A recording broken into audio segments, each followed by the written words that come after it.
आपका स्वागत है स्टेनो चैंपियन क्लासेज में। आज मैं आपको 80 वर्ड पर मिनट की डिक्टेशन करवाने वाली हूँ। डिक्टेशन स्टार्ट होती है 5 सेकंड बाद। स्टार्ट। सरकार ने अंततः शेयर और मुद्रा बाजारों की गुहार सुन ही ली।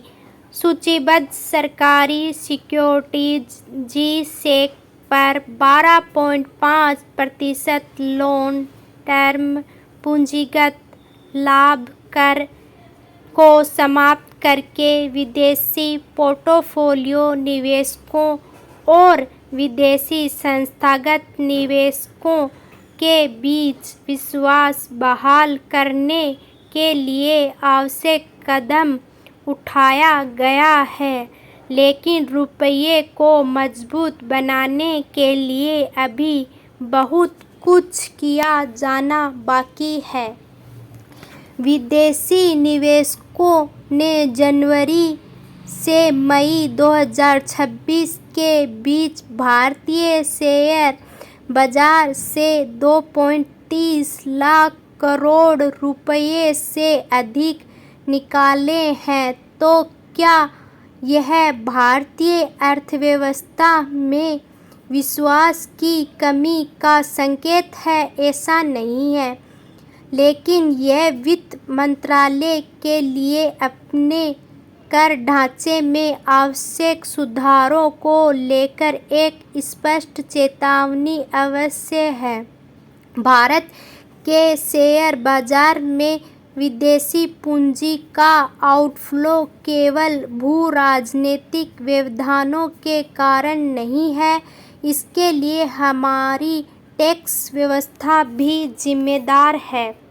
ईरान युद्ध के कारण कच्चे तेल और एलपीजी की लागत बढ़ने से भारत का चालू खाता घटा।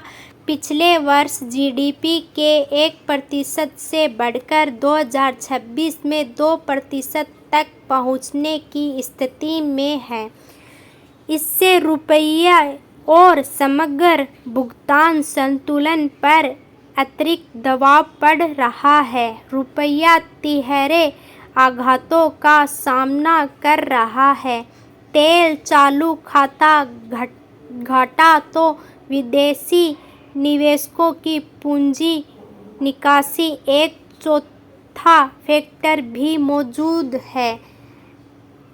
एआई की चुनौती। हालांकि भारत एआई एप्लीकेशन में उपयोग होने वाले सेमीकंडक्टर चिप के लिए निर्माण इकाई स्थापित कर रहा है, फिर भी उसे मूलतः एक एआई वेयरहाउस के रूप में ही देखा जाता है, जहां दर्जनों डेटा केंद्रीय पश्चिमी देशों के तेजी से बढ़ते एआई इकोसिस्टम की ज़रूरतों को पूरा करने के लिए गीगावाट स्तर की बिजली का उपयोग करते हैं। ऐसे में कहीं भारत दुनिया में एआई उद्योग के लिए केवल आउटसोर्स कंप्यूटिंग पावर वेंडर बनकर न रह जाए। जब तक हमारा अपना एआई इकोसिस्टम परिपक्व नहीं हो जाता, तब तक यह धारणा भी भारतीय शेयरों के मूल्यांकन को प्रभावित करेगी। टैक्स सुधारों की आवश्यकता है जो राजकोषीय दृष्टि से भी विवेकपूर्ण हो और एफपीआई तथा एफआईआई को यह भरोसा भी दिलाए कि भारत निवेश के लिए आकर्षण और विश्वसनीय गंतव्य है। एलटीसीजी को 2023 में भारत और विदेशी दोनों प्रकार के निवेशकों के लिए अविवेकपूर्ण ढंग से 10% से बढ़ाकर 12.5% कर दिया गया था। अब सूचीबद्ध शेयरों और बॉन्डों के लिए इससे 5% किया जाना चाहिए। शेयरों पर LTCG से प्राप्त कुल कर राजस्व लगभग 35 करोड़ रुपए के आसपास होगा। भारत का कुल वार्षिक कर राजस्व लगभग 40 लाख करोड़ रुपए है। इसमें कॉर्पोरेट और व्यक्तिगत आयकर से लगभग 22 लाख करोड़ रुपए मिलते हैं।